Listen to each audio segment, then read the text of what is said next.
the Scream Queens Horror Movie Podcast. I'm your final girl, Justine. And I am your sole survivor, Josh, or Mr. Josh. And we are cruising down the highway on the outskirts of Tulsa, heading towards Camp Scott, the abandoned, infamous camp, the site of the 1977 Girl Scout murders. That's true. And we are here to talk to you today about Sleepaway Camp. That's our pick of the month, Sleepaway Camp. Sleepaway Camp. It's summertime. Kids are away at camp. Not my kids. I don't have kids. But kids are away at camp all across this country. And we thought, hey, That's a good horror movie for the summertime. And so, yeah, we're going to first fill you guys in on a little Oklahoma lore. Yeah, we've got urban legends. We've got our own little urban legend here in Oklahoma called the Girl Scout murders. And the reason why it's an urban legend is because we haven't been able to find out who really did it. Yes, I guess so. It's not really a legend in the sense that, you know, it's not someone's friend who told a friend this story and, you know, told it around campfires. It's a true story, but... Yeah. It happened June 13th, 1977 in Locust Grove, Oklahoma at Camp Scott, which was a Girl Scouts camp and had been for over 50 years. And it has been abandoned since the morning of the bodies were discovered. Yeah. So we're heading out. Thought we'd try to take a look, see how close we could get. We have our Ouija board in tow. Thought maybe we want to communicate. We thought maybe we could get our spiritualness on today. So yeah, we're gonna first let you know we're gonna get our spiritualness on. Our spiritualness, our alternative spiritualness. Yeah. Okay. So we're gonna let you know just the backstory of the Girl Scout murders, and then we'll touch on Sleepaway Camp. But we want to let you guys know what inspired us to do this. My mom brought this up. I guess a child of after all child this of the 70s. Yeah, like child of Oklahoma. Yeah, like she knew of it, and she actually would have been, because it's 1977. My mom graduated in 1978, so she was a teenager when this happened. But and I bet no matter where you are in the country, you ask your parents of the Girl Scout murders, they've heard of it. It was a huge case. Yeah, there's even... It would have been on the 70s equivalent of Dateline. Yeah, there's like videos on YouTube of it. 60 Minutes. Yes. Worthy. 60 Minutes. But it's actually a really, truly frightening case. All the details, everything that happened. We're not going to get too into it. We don't want to be exploitive. We don't want to seem like we're coming across making fun of it. So we're just going to give you kind of a broad outline. Kind of, you know, we're always interested in true crime. You know, like we said, urban legends, folklore, local, you know, town stories and gossip and creepiness. So we thought it'd be fun to road trip out here and talk to you today. Mm-hmm. Okay, so we know it happens at a camp, and there are 3 little girls that get murdered in their tent in the middle of the night. There's some creepy elements of the story, like one of the camp counselors heard a noise and looked outside and saw a flashlight in the woods in the middle of the night, and she flashed her light on, and that light went off, and she sat there for a while, and then the light came back on. Like they were waiting for her to go away. Mm-hmm. Noises heard in the middle of the night that people thought were animals. But yeah, really creepy case. Look it up. Now we're going to get into, I think, Sleepaway Camp. A really fun, crazy story that is probably one of the funniest, campiest, strangest horror movies It's so I've good, seen. Though. It is a slasher. Yeah, total slasher. And it has its epic surprise reveal twist at the end. And this is not a spoil-free episode, y'all. Hell no, this movie came out in 1983. If you haven't seen it, that's your fault. No. Okay? Get to, like, I don't know, a rental store if those are even around where you're at nowadays, but... Yeah, this movie came out in 1983, the height of, like, the slasher craze. It's always been contributed as, like, a total Friday the 13th knockoff.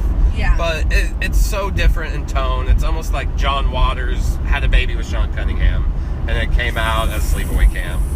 Sean Cunningham being the director of the first Friday the 13th. But yeah, just a lot of it's very surreal, especially the stuff with Aunt Martha at the beginning. Oh my gosh, she's eccentric. She's a doctor. She ties a bow around her finger to remember things, and like we did in the olden days. And she talks in asides. Everything is, oh, I wonder. Oh, yes. Yeah. Ricky, Angela. Okay. Well, okay, so the movie opens up actually at a lake. There's a couple kids, boy and a girl. They're hanging out with their dad on a sailboat. Yeah. And they... Looks very idyllic. Yep, they're just having Seems so like a much beautiful fun. day on the water. Enjoying their father time. And there are... there's another group of people that are on the lake. They're also boating, but they're pulling like a skier on the back. And they're totally like, you know, your New York types. They're like, hey, let me drive the boat, Ricky. Yeah. How come you won't let me drive the boat? What's wrong? Huh? And so, like, yeah, it's funny in a way how she's able to just be like, why? Just nagging it. He's like, okay, I got a heart on. You can drive the boat. So this guy lets this girl, and I think for some reason they're like some kind of capacity of like lifeguardish or whatever. He's like watching the lake or whatever. Yeah, there's a girl in the back water skiing that's like, slow down, you guys. Yeah, she's You're water going skiing, too fast. but she's like, and they're just ignoring really pissed her about it. Yeah, she's water skiing but pissed about it. Yeah. Very true. Yeah. So, anyways, the nagger, the girl who's like, let me drive the boat. She gets to drive the boat, and of course, this I guess don't they always get to drive the boat? I want to drive the boat, but okay. So she gets to drive the boat, and then she runs someone the fuck over. Yeah, she runs over the beautiful, idyllic family. You also get a glimpse of an uncle hanging out that's like, hey guys, look out, a boat! And there's the girl water skiing's like, yo, a boat! But there's people! Yeah. Don't run them over! Don't run them over! It's very over the top. This whole opening scene is so just dramatic. Like, yes, very, very, very, like, drama for your mama kind of. Melodramatic. Okay, but in the end, that chick runs these people over and kills one of the kids and the dad. Yep, then we go to our next scene. We don't know. You're not really sure at that point which kid's dead. You see some people floating in the water. Yeah, so just a dead kid. Wow, we like to bring up dead kids right here. It's not Spielberg this time killing kids. Anyways, it's Robert Hiltzik. Robert Hiltzik's killing the kids. He's a kid killer now. Okay, so we next scene is the overly eccentric aunt who talks with, oh, Ricky, Angela, you're going to camp. And here are your physicals, but don't let anybody, look at them. Dun, dun, dun. Yeah, because they might not like it. This isn't a possible plot point. Yeah, or something we need to pay why attention is to. she covering these physicals up for these children? Why is she touching her own kids' balls in private? Wow, okay. For real. Why is she? That's the real question. The whole question in the movie isn't who's the killer at Sleepaway Camp. It's why is she fondling her children and pretending to be a doctor? Dangly parts. And pretending to be a doctor. And we get to meet Angela and Ricky is the loudmouth. He has a sailor's protector mouth of Angela, his cousin Angela. He loves his cousin Angela. Cousin Angela got sent to stay with Aunt Martha after her father and stepdaddy were killed. Well, no, I guess stepdaddy didn't want to take care. Or something. We don't really know about any of that. A lot of it's very ambiguous. Yeah. Just go with it. Just go with it. But so they get to the camp, and you can tell Ricky's going to be the protector of Angela, and you can tell that Angela's not going to say much of anything. She's also going to be she's not going to say much because she's like a mute. But Justine. She's not completely a mute. Well, yeah, she says a few things. Anyways, Burt Reynolds. Burt Reynolds. Okay, but it's the first evening, and everybody's just kind of eating, except for her, because she's, gonna. Oh, is this? Are we getting our Judy intro? Well, yeah, this is where we're going to meet everybody. Camp. Is at the we're little meeting all the meal. kids. And we get to meet the bitch Judy. Bitch Judy is right. Judy is a camper who thinks that she's better than everybody. And apparently she and Ricky, the cousin of Angela, had a thing last summer, but she got boobies and he didn't, so she's like over it. So she's like, did your balls drop yet, Ricky? Because my boobies grew. Yeah, my boobies grew, your balls didn't drop, so I'm going to go hang out with these other asshole campers. And I'm going to treat you like shit the rest of the summer. I'm literally just going to, like, side-eye you. So, yeah, you get to meet Judy and her, like, gang of girls. Meg. M-E-G. I'm Meg. I'm Meg, who has this crazy romance with Mel, the camp director. We'll get to that later. But she feels the need to introduce her short 3-letter name by spelling it, in case you couldn't figure that out. I'm Meg. M-E-G. Meg. That's right. She's a fierce bitch. But there's, like, something funny I kind of want to bring up is the camp counselors themselves. Oh, the short shorts. What a group of, like, 1980s porn actors. Yeah, everybody at that camp, I think, was recruited from, like, San Fernando Valley porn sets. I'm pretty positive. The short shorts on the male counselors. The crop tops on the male counselors. Basically, everything that we have, like, as a society moved towards, like, with women wearing, the men had on at this camp. This was early 80s, and they fit right in. They fit right in. Okay, so we meet everybody, and it's just a group of camp. I mean, it's a camp. And we come to realize very quickly that everybody is going to be really shitty to the new girl that they all know has some kind of, like, mental problem where she won't talk. So they all feel the need to come up to her and say something to her. They're like, why won't you talk, you bitch? Yeah, they talk to me, damn it. Talk to me, you bitch. Like, and she just stares at them. She has problems. Be nice, okay? Like, bring her some candy or something. Or something. If you don't have anything nice to say, you don't say anything at all. I mean, there's that scene later at, like, the ball. The ball? At, like, the social? At the social, where she's just sitting there eating a candy bar. Give her a candy bar. Yeah, she likes those. Okay, yeah, so they're all coming over because they can't wait to pick on Angela, who's not eating food. And Ricky's like, hey, you should eat some food. And then there's a camp counselor that's like, hey, you should eat some food. Let's take it to the kitchen. Oh. And then we meet Merv the perv. Yeah, Artie the molesting cook. Is that his official IMDb credit? No, his name's just Artie, but he's a total child molester. He's all kinds of messed up in the head. Every time they cut to him, he's like sucking on an old piece of straw sexually, like just looking like a complete touching his pant belt buckle and he is like a creep and a half. Yeah. Well.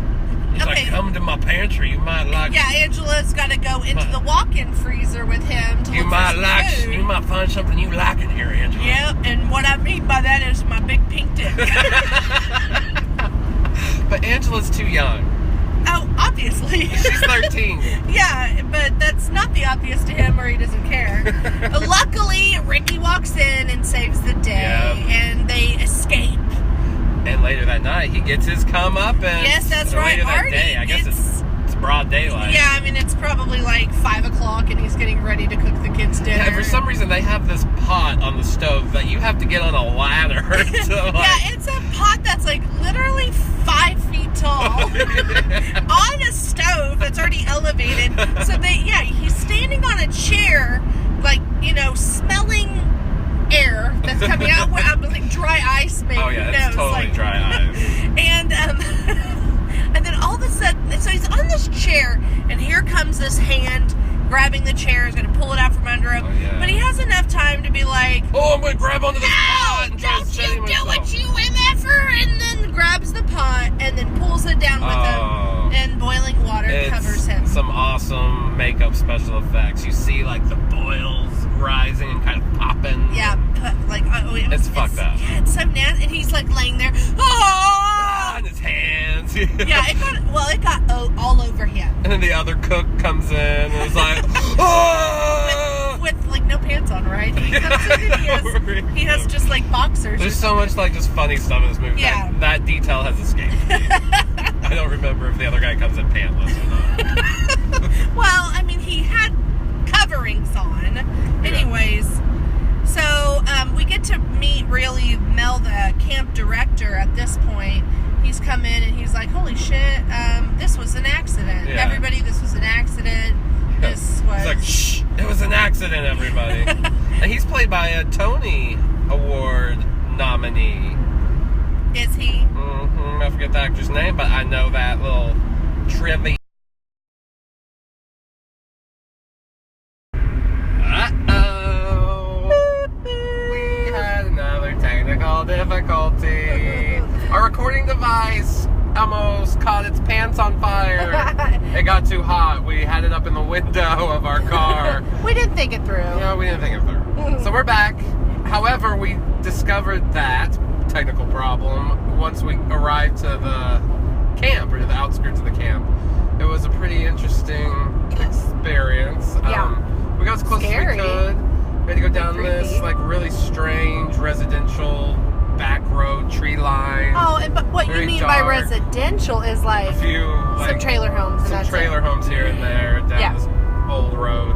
Mm-hmm. But when we came up to the gate, probably I would say maybe 100 feet, 50 feet away from the gate, there were these stones set up, like almost to keep cars from Like getting a any barrier? further. Yeah, like a barrier from the gate. Mm-hmm. However, it wasn't that great a barrier. We just went around it. We just went around. We just drove around it. We got up to the gate, which is locked. It has lots of warnings. Like a no trespassing. Yeah, we don't want felonies, so we took some good pictures. They're now calling it a game preserve, but from the looks of it, the roads look bad, the fencing, even the signs It look doesn't bad. look like it's being maintained at all. It's not being maintained. We knew there was something still back there, so we took another route, tried to go up from behind it, went up these people's property, up this long road, and got as close as we could until the road pretty much just stopped. Like there wasn't more of the road. It just disappeared. Yeah, our map showed more road, but there was not more and road. we're just using like the, maps on iPhone, so. And GPS coordinates. Yeah. But we tried to do the Ouija board. We asked a few questions, but we didn't get more than a couple minutes before we saw a car pulling out and we saw a presence of people. We just didn't feel comfortable. We got out of there. We ran for it. No po-po for us. So, yeah, it was definitely creepy. We could see how someone could do something. It's very secluded. Awful. It's covered in trees. Covered in trees. Like, I definitely understand now when we were, watching that YouTube video about, somebody who had witnessed it with the whole flashlight thing, amongst all the greenery, how she probably wouldn't have been able to see really anything other than the light, So, yeah, creepy. I'm glad we drove out there and tried to see. It would have been interesting, to be able to get on the property. Because apparently the cabins, the mess hall, everything's still out there. Still there. Because, it was abandoned the day the tragedy happened. They left. And from what I've heard, the only people that have really been back are investigators, people that sneak in, take pictures. But from where we were, not knowing the town, not knowing anything, there was no way we were going to be able to sneak in. And we didn't feel like getting shot or getting charged with a It felony is Oklahoma, today. and trespassing, you stand your ground, right? So, that was that. We are heading back now, but we want to continue our talk of Sleepaway Camp. Where we had left off was Artie, the child molester. Yeah. He was, got boiled alive. But, when you actually see him leave, it's like, did he die? Did he end up succumbing to his wounds? We might he's never just know. Or he's just walking around kind of Freddy Krueger-ish in a way. Well, Okay. Anyways, what's next, girl? Okay, let me get us back on track. Tell us, final girl. I gotta get back on the track. Okay. Running that track. Well, Artie gets boiled, and then Mel, the camp director, he shows up. He's obviously, the camp is his opportunity to make money, so this looks bad. He's gonna chalk it up as an accident, and he's gonna pay off the kitchen staff to say it's an accident. See, all these adults are scumbags, awful people. No wonder these kids are killing each other. No, terrible adults in this movie. Absolutely, the worst kind of supervision is going how on. do they get these jobs? I know, dressed in those shorts like that. Okay, so while Mel's in the kitchen and he's telling the kitchen staff, don't say anything, there's a brawl going on in the rec room between Ricky, Angela's cousin, and then a group of bully guys Lots of bullies. A lot of people who just really can't stand the fact that she is not talking. She's just going to be a little quiet, you know? I'm like, why won't you fucking talk to us, Angela? What's your fucking problem? Everything under the sun because she doesn't say anything. Like, she's just pacifistic. And here she is sitting there, and they're screaming at her, calling her, un-PC words now. Just not very kind things. And so, yeah, there's this brawl going on. And so we know that there are sides. And now we have this Romeo and Juliet thing going on between Paul and Angela. Like Shakespeare himself wrote it. Ricky's friend, Paul, he has decided to befriend Angela, and she talks for the very first time at camp. I love Melissa Rose's performance. Melissa. Fellisa rhymes with Melissa Rose, who plays Angela. Yeah. She's so, like, doe-eyed and, like, yes, I'm very innocent. Burt Reynolds. Burt Reynolds. Okay, well, one of the guys that started the fights and has really been bullying on Angela is Kenny. And Kenny, he coaxes all the guys to going down to the dock and to convince the girls to come down. They're like, hey, we just gotta show you our butts and jump in the water. It's basically just like these guys taking their pants off and a lot of man ass. They're like, hey girls, come watch us be homoerotic. and all the girls are just like, no, thanks, no, whatever. They convince a single girl to like go out onto the lake in a canoe with Kenny, and Kenny's so repulsive. That little backstory that the actress that gets tipped over in the lake is a different actress when she comes up and swims away. It's two different girls playing that same part. Really? Mm-hmm. I found that out. How interesting. Yeah, Why? the actress got sick, so she had to leave. Oh, she got sick. She was so repulsed by it. So they found someone the same, body type. Yeah, to just swim off. Yeah, pretty much just swim off, and it's a different actress that gets out, and they all walk off together. Yeah, okay. So that's funny. Some fun little movie facts you're pulling out. Time is money on a movie set. They're like, girl, we can't wait for you. Nope, you can't. We want you to get better, girl. But you replace. You ain't gonna get better on our dime. You replace. Okay, so Kenny, he tips the canoe over on the girl, and then the girl swims off, and he's under the canoe. I don't know why he stays under the canoe. I don't get it either, but obviously it's a setup because here comes the killer from the water. How nobody sees someone getting in the water or like swimming over there. I don't get it, but it's fine. They have gills of death.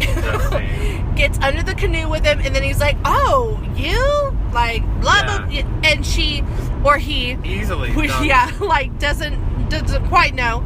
Puts their hand on top of his head and like just down they go, down they go. And he just has his hands. He's just waving like bye, and he's dead.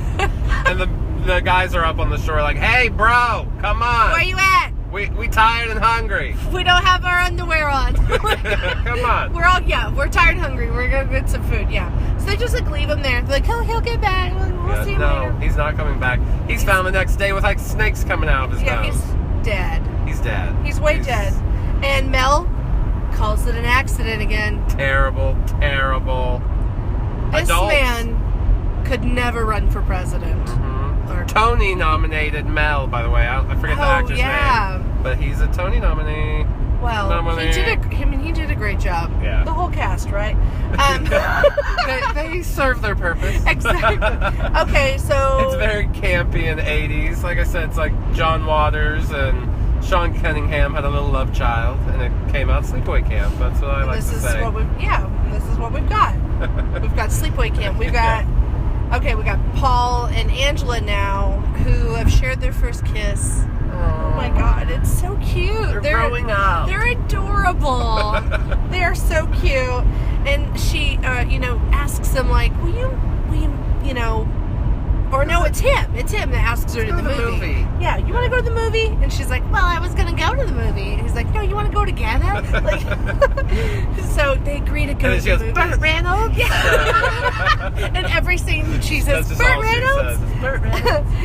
But, so Angela heads back to her cabin, I'm sure, so she could just get, you know, yelled at by Judy and the gang. But no, on the way, she gets pelted by these bullies that are on the roof.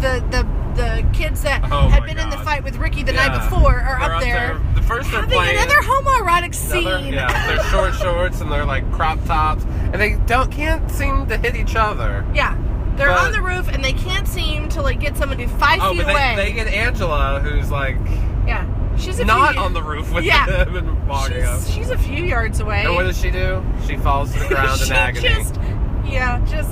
It's like her knees collapse and she just goes down. Those water balloons really took her out. They took her So she's having her woeful moment, and here comes Ricky, man. He's like calling them a cocksucker. Oh, he lists off everything. He is pissed off.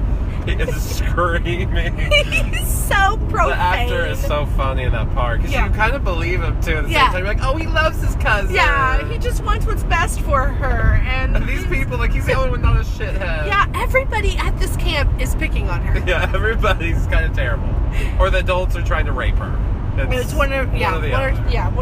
They're not. It's a really wholesome movie, guys. Well, like one of the lead guys on the roof or whatever, he gets down and he goes to the bathroom. Oh, God. He gets locked in the bathroom by the killer. And then the bees. The killer bees. He's taking a dump. Yeah, he's all like... He's like, I gotta my favorite part is how it's just like a simple broomstick or something that... Yeah, it's just wedged into the... That bars the door. Yeah, barring the door. And he can't get that open or think to crawl under. It's just, he's going to sit there and get stung and stung. And then I love how his whole body's caked in bees. They swarmed him. Exactly. It's like the little beehive thing that the killer like threw in there. It's like they didn't go after whoever tore their branch down. It was moving them around. They're fine. The thing you don't know about this killer, who's Angela, by the way, is she's a bee handler. Angela is a bee handler, guys. She even brought her like full-on outfit. She's like, just in case. Judy has it.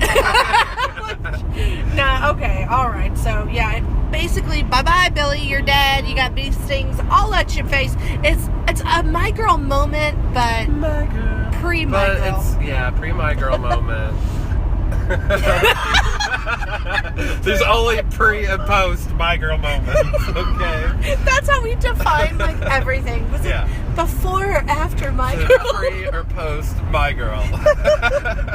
Okay, so everybody shows up and they see that Billy's, got his bee stings. And he's been My Girl. Mel changes his story. Now all of a sudden, there's a serial killer on the campus. Now he's like, okay, but do I... And he's got a pretty good idea. But do I call these kids' parents and get them the hell out of here?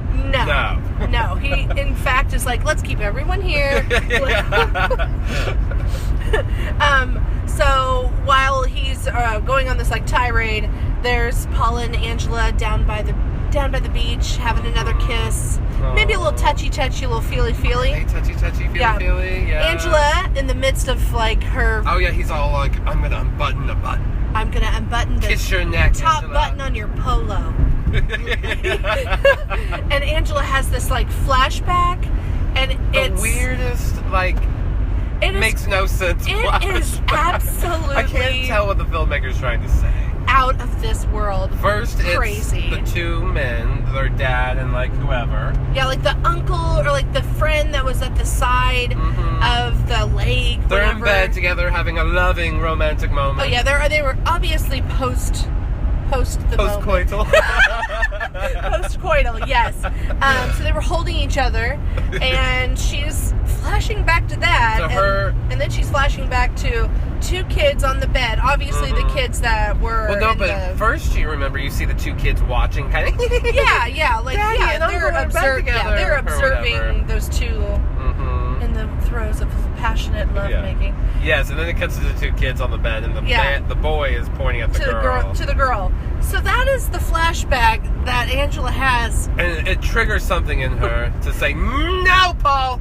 Don't you undo that top button on my polo! And she gets up and she runs. She's like, out no of here. means no, Paul. No means no. And Paul is like, fine, I'm going to go make out with Judy. Yeah. Like, what the hell, Paul? Judy, Paul has that moment where you're like, with, you know, Yeah. with every guy. Now, why did you go and do that? Like, Judy, come on. Judy is a bitch. Leave the mute girl's boyfriend alone. Like, oh, goodness. You've been tormenting her this whole time. Yeah, so you kiss her, like, boyfriend-ish guy that she's just now getting to know. And then Meg, M-E-G. M-E-G Meg. And Judy toss her in the lake. Yes. Because they want her to go swim. Why isn't she swimming? Why aren't you swimming, Angela? We're here at Angela, the camp. come on, Angela. Who do you think's hotter, Meg or Judy? I'm gonna totally go Meg. Judy. I think M-E-G Meg. I'm going M-E-G Meg.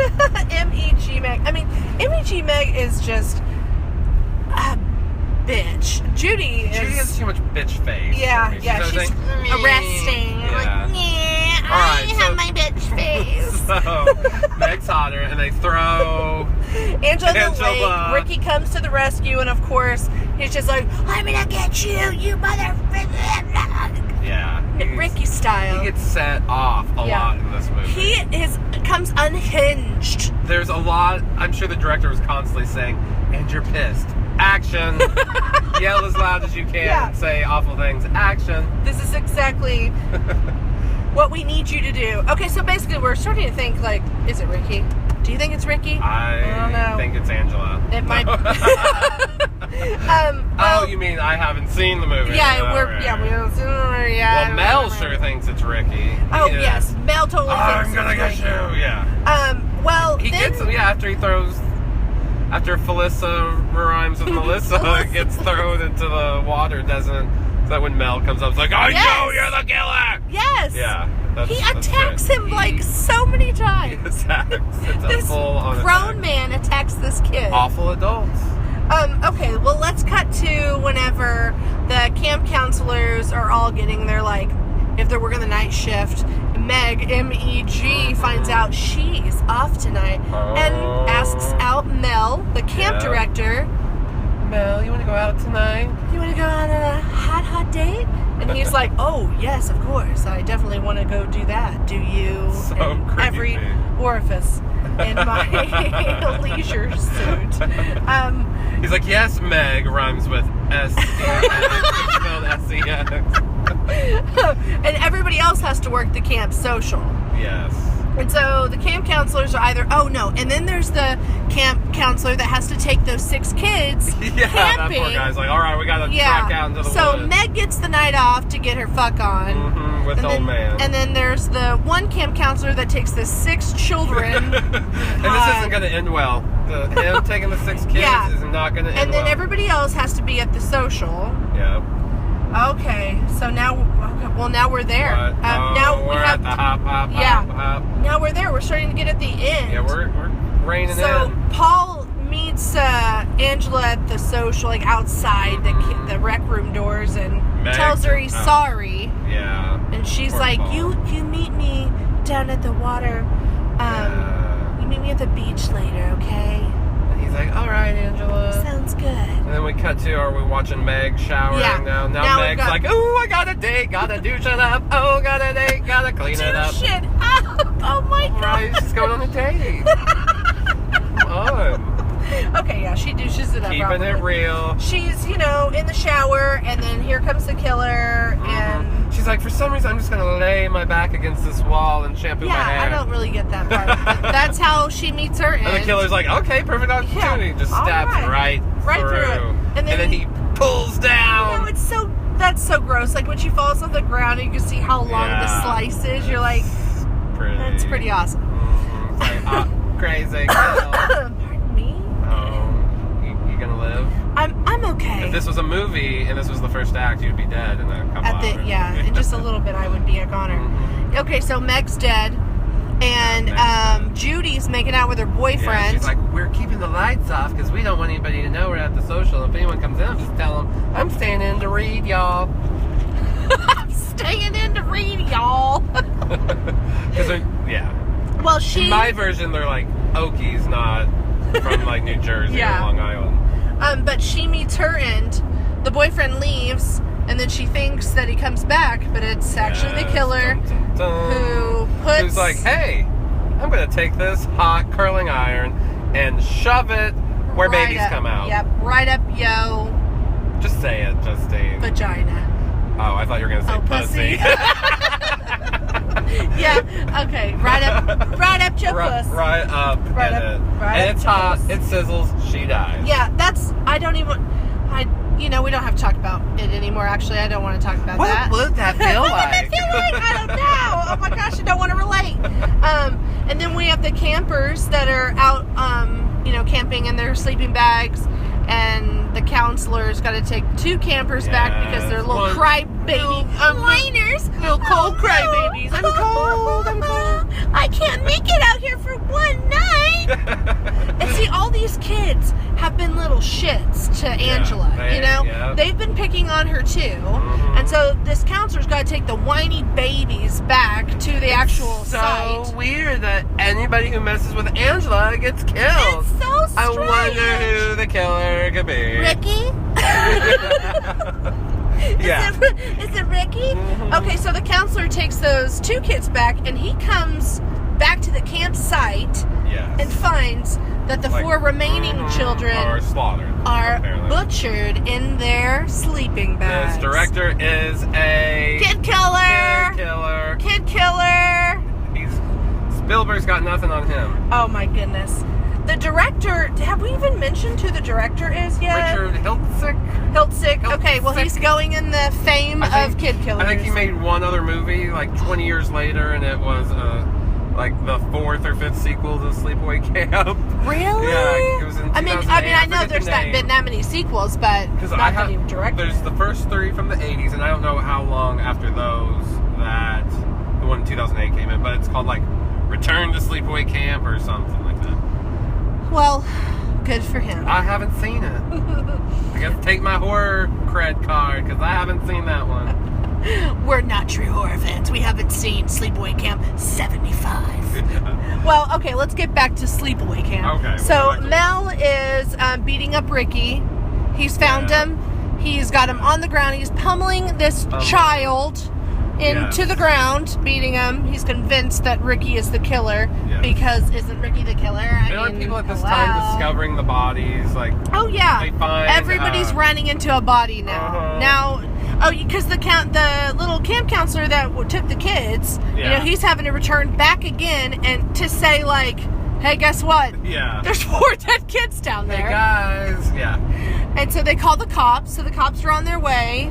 And they're looking for all the campers. They're looking for all of their kiddos. Yeah.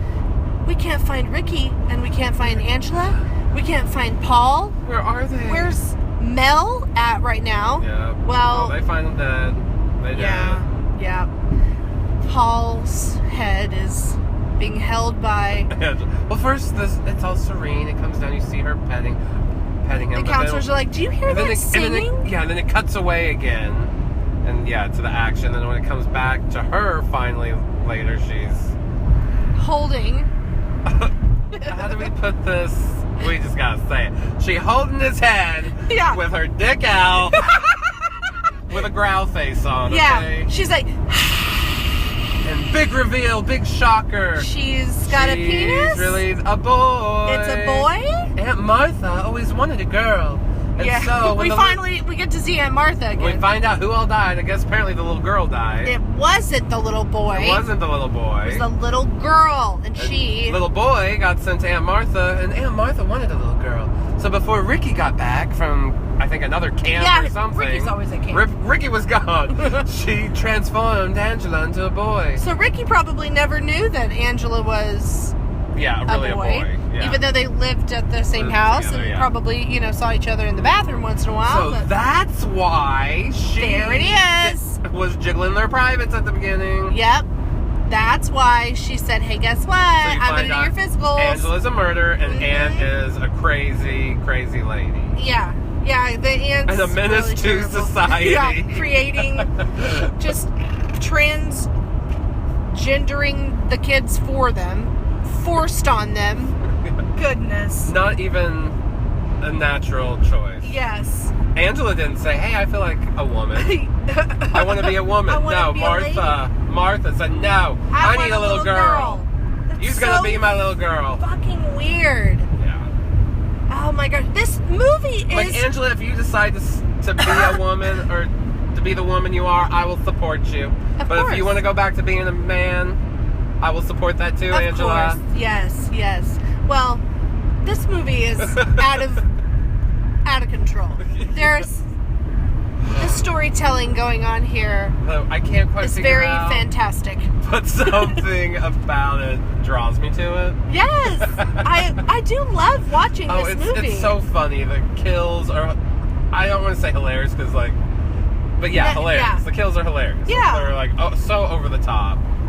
You're like, some no, cool there's special another way effects. out of this. It doesn't seem over long. Yeah, it's not a long movie at all. It feels like it's pretty quick. It gets to the to the meat of things, and then as soon as you find the big reveal, the movie's over. It doesn't. Yeah, just they don't stick around. exactly. They're not like sitting there just explaining away. Yes, he is there holding the head and going. Okay, so out of the 1 out of 5 knives scale. Well, should we talk about our favorite scenes first? What's your favorite kill, final girl? Oh, you know what? My favorite kill is probably Meg. Meg? Yeah, that's a good one. That's a good horror setup. You know, it's kind of course, homaging Psycho. Yes, absolutely. But that's always a good setup. That's why the shower is a vulnerable area, and you're alone usually. And there she is. Nothing Meg, at hand. M-E-G. Yeah, nothing at hand but like a bar of soap to defend yourself, Exactly. I mean, she's getting ready for this hot date with this much older man, more established gentleman, and her life is ripped from her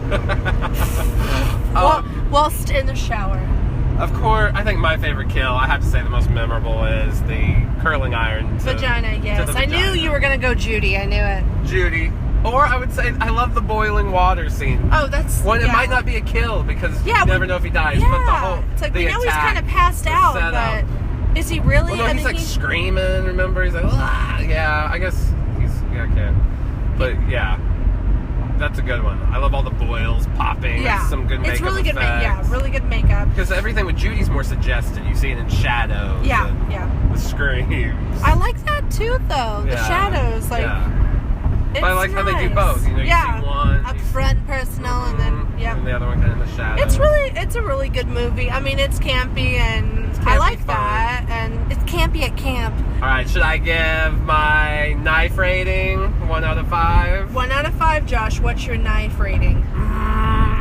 Okay, this one's kind of hard. Have you even thought about your knife ratings yet? I've been thinking about my knife rating. Okay, all right. I think I'm going to go 3.5. Oh, okay, all right. Well, I was going to go with 3. Just 3 out of 5 knives. I'll give it that extra 0.5 because it's fun, because it's campy.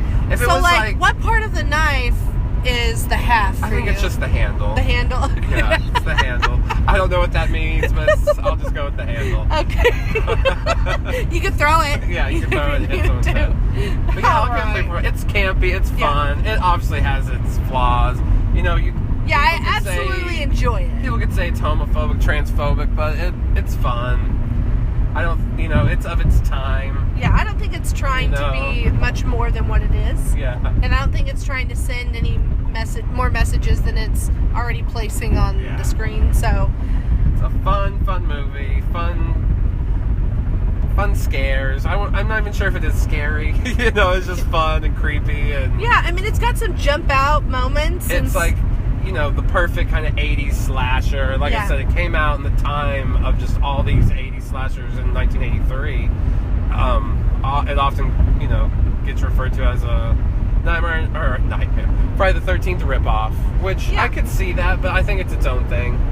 It's way campier, a little sillier. Yeah, it's got a little bit of borrowedness to it, but It's set at a camp. I yeah, can see that's that, but I guess maybe where it ends. That and like there's kids that get killed at the camp, Yeah. like, and So, yeah, there's that's counselors really it. that aren't paying any attention or are have their own interests at hand to serve. So yeah, definitely not a 5-star. It's not a Jaws like the No, last one, but no. it's fun.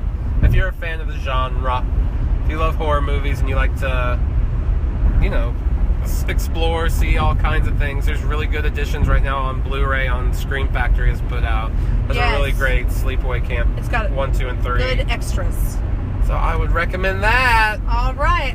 Next time. Oh, we have a good show planned coming up in the next couple weeks. Yeah, Alabaster Caverns. We're going to travel to the Alabaster Caverns. It's a state park in Oklahoma, and it's closer to the panhandle of Oklahoma. We actually live more centrally. Yeah, but, we're in Oklahoma City.